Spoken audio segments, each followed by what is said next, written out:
తెలంగాణలోని బొగ్గు గనుల వేలాన్ని రాష్ట్ర ప్రభుత్వం ఆపలేకపోయింది. రాష్ట్రంలోని శ్రావణిపల్లి బొగ్గు గనుల వేలాన్ని కాంగ్రెస్ ప్రభుత్వం తప్పించలేకపోయింది. స్వయంగా డిప్యూటీ సీఎం బట్టి విక్రమార్క వేలం ప్రారంభోత్సవ వేదికను పంచుకున్నారు. బొగ్గు బ్లాకుల వేలాన్ని ఆపాలని డిప్యూటీ సీఎం బట్టి ఎక్కడా ప్రస్తావించలేదు. రాష్ట్ర ప్రభుత్వం ఆపకపోవడంతో యథావిధిగా బొగ్గు గనుల వేలం జరిగింది. బొగ్గు గనుల వేలం సీరియల్ నెంబర్ 58లో శ్రావణిపల్లి బొగ్గు బ్లాక్ ఉంది.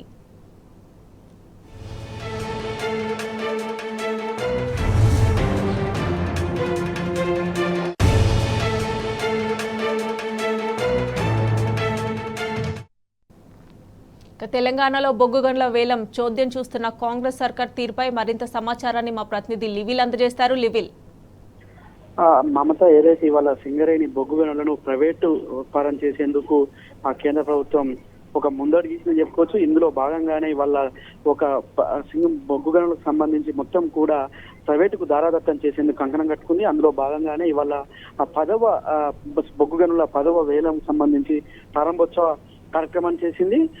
ఇది హైదరాబాద్ వేదికగా జరగడం గమనార్హం. ఇందులో సైతం రాష్ట్ర ప్రభుత్వం తరపున డిప్యూటీ సీఎం బట్టి విక్రమార్క సైతం ఈ వేదిక పంచుకోవడం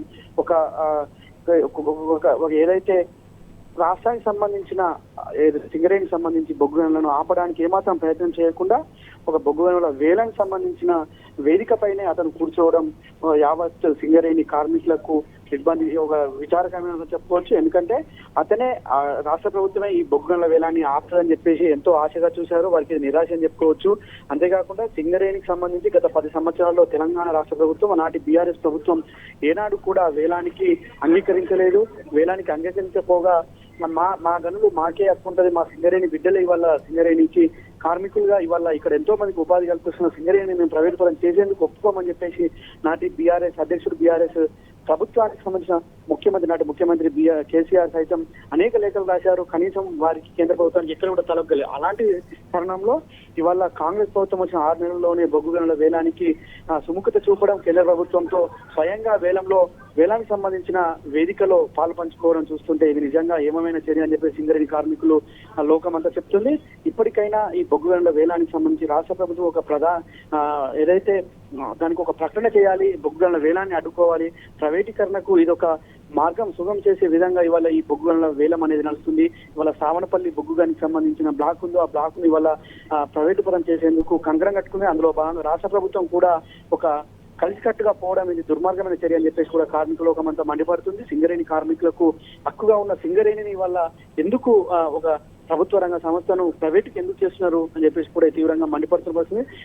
డిప్యూటీ సీఎం బట్టి విక్రమార్క సైతం ఇదే వేదికలో పాల్గొని కనీసం మేము వేలం వేయొద్దు, వేలం వేయడం వల్ల సింగరేణి కార్మికులు నష్టం వాటిల్లుతుంది, తెలంగాణ రాష్ట్ర ప్రభుత్వం నష్టం వాటిల్లుతుంది అని చెప్పలేకపోవడం నిజంగా ఈ యొక్క దిక్కుమాలిన చర్య అని చెప్పేసి కూడా కార్మికులంతా భావిస్తున్నారు. అంతేకాకుండా ఇవాళ ఏదైతే ఒక సింగరేణి బ్లాక్ ను శ్రావణిపల్లి సింగరేణి బ్లాక్ ని వాళ్ళ మొదటగా వేలానికి వేయడం చూస్తుంటే ఖచ్చితంగా రానున్న రోజుల్లో మొత్తం సింగరేణి కూడా ప్రైవేట్ పక్కన చేసేందుకు సిద్ధమవుతున్నట్లే కనిపిస్తుందని చెప్పేసి కూడా కార్మికులంతా మండిపడుతున్నారు. ఖచ్చితంగా ఇవాళ కేంద్ర రాష్ట్ర ప్రభుత్వాల సహకారంతో ఈ వేలం కొనసాగిందని చెప్పుకోవచ్చు. ఒకే వేదికపై ఇద్దరు ఒకరినొకరు బోకేలు ఇచ్చుకుంటూ సింగరేణి వేలానికి మార్గం సుగం చేసిరని కూడా చెప్పుకోవచ్చు.